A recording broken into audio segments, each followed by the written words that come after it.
Beautiful. I'm Richard Doyle, editor of Metanoia Press. I'm here today with James R.Q. Clark, the author of the new book on Metanoia Press, The Naked Mystic. And this is just the first of many such videos where we at Metanoia try to talk about the books that we have and what they're likely to do to you and why we printed them and why we've made them. And we're super excited about this book. So James and I have been having a dialogue over the months in the process of putting together the book. So this is really just going to be like a continuation of a dialogue that we've been having, but you can be like a fly on the wall in the Global Planetary Pub that we've been meeting in with James in Dorset, England, and myself in State College, Pennsylvania. So thanks for agreeing to do this, James, and thanks for sending that fantastic manuscript to me. Oh, it's a pleasure. Yeah, it's lovely to be here with Rich. Very nice, you know, we've always already been here, right? This is part of what we're trying to communicate at Metanoia is that we're out there and we're writing books. And so I want to help people see why they might want to dip into this book. I've got the proof copy right here. I mean, not crash. Not least of it is it's a very beautiful book. It's got some heft. The digital book, of course, is also available, and that's a beautiful thing too. But there's something about this object of carrying around this object, James, like a temple to reading. Honestly, I pick it up. It's beautifully laid out. So that's numero uno. Is that this is a beautiful aesthetic object. We have to thank our producer, Suzanne Winters, for really making that magic happen. Who did? And and makes it, and she makes it so easy.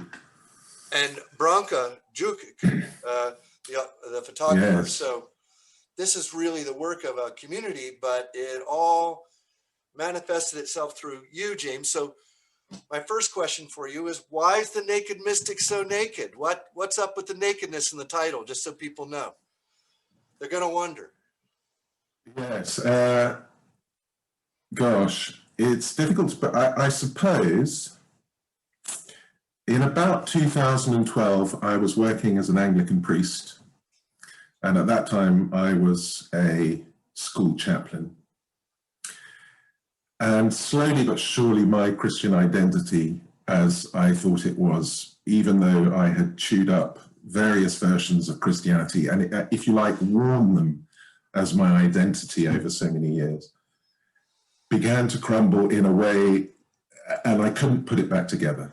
So I had been through the evangelicals and the Catholics and the mystics and the Jesus prayer of the Orthodox and dabbled in Quaker spirituality, but things started to fall apart. But to be fair, that's a much older story, because I think I'm one of those people that's never really known who they were. But let's say, first of all, lucky you, James. Yeah, lucky you. I was writing an imaginary dialogue the other day in which I asked myself, was envy ever a problem for you? And the answer to that was yes. I always envied people who seemed to know who they were and seemed to know what they were here to do. And it's taken me 56 years to work out that the fact that I never really did is a hell of a blessing. So but how about now? In terms of what am I wearing now? No. No. How about now? Like, now that you've written this book, what answer do you have to that question of? It's still the same. Still the same. One of my favorite ever writers, a very famous Catholic monk, Thomas Merton, wrote that after he went to the monastery, he was constantly tempted to put on the clothes or the ego of a writer. And every time he did, the way he phrased it was that God would beat him up a little to remind him that he wasn't that either. Lucky him. So lucky him, absolutely. And I have no idea. I have no idea whether the Naked Mystic will ever put any clothes on again, what they might look like. So really, I suppose it's a book about identity, our lack thereof, our attempts to turn ourselves into something, to turn ourselves into an object, which does our imago Dei, our image of God, a huge disservice. We are a mystery to ourselves. I read a wonderful book recently by a friend of mine who's a professor of spirituality about confession, and he said that ultimately there's a spot inside us that is a complete mystery because it's inhabited by a God who is a complete mystery. So I suppose mystery and that sort of indefinable space where we are simultaneously terrified but also utterly enthralled. Enthralled because we think we may have found a truth. Yes, and a truth that becomes more important than what we wear. Those things that we're trying to become, you know. This is going to be very controversial, James, you know. Why is that? Well, I mean, the contemporary idolatry of identity knows no bounds. In other words, that's supposed to be our job, to become someone, to acquire the merit badges of success, or in your case, to become an ordained priest, right? That's right, yeah. So how would you counsel people who might be terrified at that loss of identity? It turns their world topsy-turvy. They're supposed to spend their entire lives either affirming or trying to acquire a certain identity. What does it mean to enter into that space of no identity? First of all, I wouldn't want to disparage conventional identities. I'm a husband and a writer and an occasional counselor, and I have friends with there are times I enjoy my persona, you know, so I wouldn't want to sort of disparage any of those. As to the terror that you mentioned of confronting your nakedness, well, I was terrified. What can I say? I was pretty terrified. I think one of the disservices that a lot of spirituality can do is spin this in such a way that it isn't really an adventure in which you do take your life into your own hands. And ultimately, I think I would be doing people a disservice if I didn't acknowledge that this can be very frightening. It certainly was for me. It doesn't have to be for everyone, but it certainly was for me. I had no idea whether I was coming or going. Now, I've set the book over a year, but that process went on for a good deal longer than a year. And it was distressing and frightening, but it was also absolutely wonderful at the same time. And I wouldn't want to water that down somehow. Right.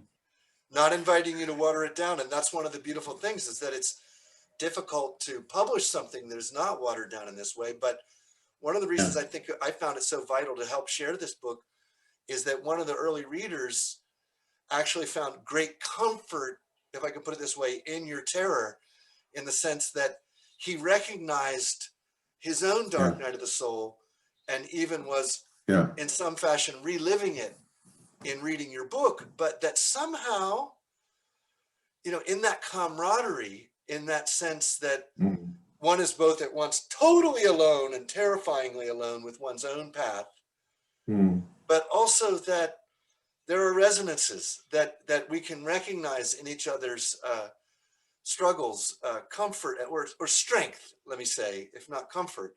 And that was my own experience of reading your book too. I found myself pulled through my own dark night of the soul, but in a way that the light that came out the other end of it, if I can put it that way, was all the more vibrant and glorious. It allowed me to open even more to the depths of my own struggles. So I would say embrace the terror a little bit, you know, embrace it. I think one of the things I'm hoping for the book is that it might be considered to be just a little bit of an ability to hold someone's hand there, a bit of companionship and I don't think that if people really are going through this process of having an identity stripped away, it's always going to feel like you're pretty well alone. Yes. But I think one of the reasons we read is that we find that there is a community here of people who have been through similar things, who are talking about it in similar ways, whatever their traditions. I mean, it's one of the exciting things about the Metanoia press. You know, there's people from all walks of life, all different traditions, but ultimately talking about something fairly recognizable. And that one of its characteristics is a falling away of an identity. Yes, absolutely. But the other thing I would say about what would I say to people whose entire world is built around constructing an identity, I would say that I wrote the book about me. So that was my experience now. And I said at the beginning that I always envied people who seemed to know who they were. So I've written a deeply personal book. Now, I happen to know that it's a book that resonates with a lot of people, but if it's not someone's experience, I don't have a pressing need to make them sit and listen to me. You know, they either like the book, the other thing I think about the book is that while I was going through this, I was very grounded in a landscape of Dorset, where I live in the UK, which is extraordinarily beautiful and homely. It's a kind of homely place, you know, the English southwest with its rolling hills. And I had a dog as a companion. And so a bit like in a monastery where things are very monotonous and very ordered and very predictable, I think you have to have that, or I had to have that kind of setting in which to allow the inside of me to lose its hold, you know. So that was another part of it. Yeah. So, you know, for example, the Hood mysticism scale, you're probably familiar with that in psychology. It's flawed, but it's a kind of scale to measure a kind of non-dual experience, mystical experience. And I'm not aware of it, no. Just being in the forest, for many people, it induces a greater capacity to deal with these kinds of tensions, because part of the loss of identity, as we're telling the story here, is actually the embrace of the oneness, for lack of a better way of putting it. And so the way the book works is that it does seem like you're kind of held up by Philo, the dog, and the very landscape. The moss on the roof of the building on the cover holds you up. It's like a support framework that allows you to go through, allows you to be in the crucible. Allows you to go through, allows you to be in the crucible. It does, yeah, that's right. And the seasons of the year as well reassure you, you know, that what dies will come back again. There's a flow to it as well as a stability to it, yeah. And the curious thing, I mean, we're talking about the terror of this abyss, but the curious thing is that for me, and I'll speak for me, it becomes home in a curious way. And so I think, and again, I really stress that I speak personally. I think my ego, my persona was so entrenched that when I began to look at this abyss, it was terrifying. But as the ego, the persona begins to let go, it's actually not a frightening place. It's a reassuring place. It ends up in some curious way being home. And what looked like Dante's frozen pit of hell for a while ends up actually being a warm pub. You know, it ends up being somewhere reassuring. So, yeah. I noticed that we're not talking very methodically, which is great, because I think I always struggled in spirituality with methods and clear explanations. But yeah, I mean, you know, we're attempting to talk about something with very broad brushstrokes, and I still haven't got a clue, really. All I know is that something started to happen. Now, I don't know when it started to happen, but something began to fall apart. Something began to play itself out. And for me, that was God at work. That was a language that I was very comfortable with. Yeah. Right. So this is a book for people who have an inkling that their persona might be falling apart and that they want to find home. Yeah, possibly, yeah, possibly. That's Or maybe a book for people that have already found that, but and just quite enjoy the company and the friendship of reading about another person who has found that. Yes, yeah. But don't underplay the power of the book. We have truth in advertising here at Metanoia. Like, if it's true that there is that, you're holding our hand, and we've got Philo, we've got the pub, but we will be brought through a certain reckoning, I think, with ourselves and our own, any attachments we have to our own identity. Will not be especially the most pernicious form, the spiritual identity. Yes. Which, interestingly enough, Jesus was, I mean, he was an absolute nightmare for those with a well-developed spiritual identity. Oh, well, that's right. You know, one of the questions I get the most often when I teach the Intro to Bible as Literature is, what does it mean to be poor in spirit? And I think that the Naked Mystic teaches us what that means. What does it mean to go through that experience of spiritual poverty, where we've actually get the opportunity to lose that accrued, that carapace almost of congealed identity that we acquire as a spiritual identity. I am a Christian. I am a Jew. I am a Muslim. And perhaps. Yeah, and perhaps that's why I struggled so much, because I had however many years as a Christian to build that up. You know, I think I write somewhere in the book, I always knew that Jesus would get hold of my Pharisaical self at some point. And I think I said I always knew the Lion of Judah would rip my Pharisaical robes off. And so I speak as someone who is delighted to have had that challenged, but also as someone who knows what it is to rest in a spirit, or to think you're resting in a spiritual identity. And yeah, so again, yes, I can't really comment on what will this book do to readers. I know what the process did to me. Yes, I've read your book. And so I have been hugely influenced by Eastern forms of spirituality as well. You know, I was a Bat Gap watcher for a while, and I went to a Tony Parsons meeting here.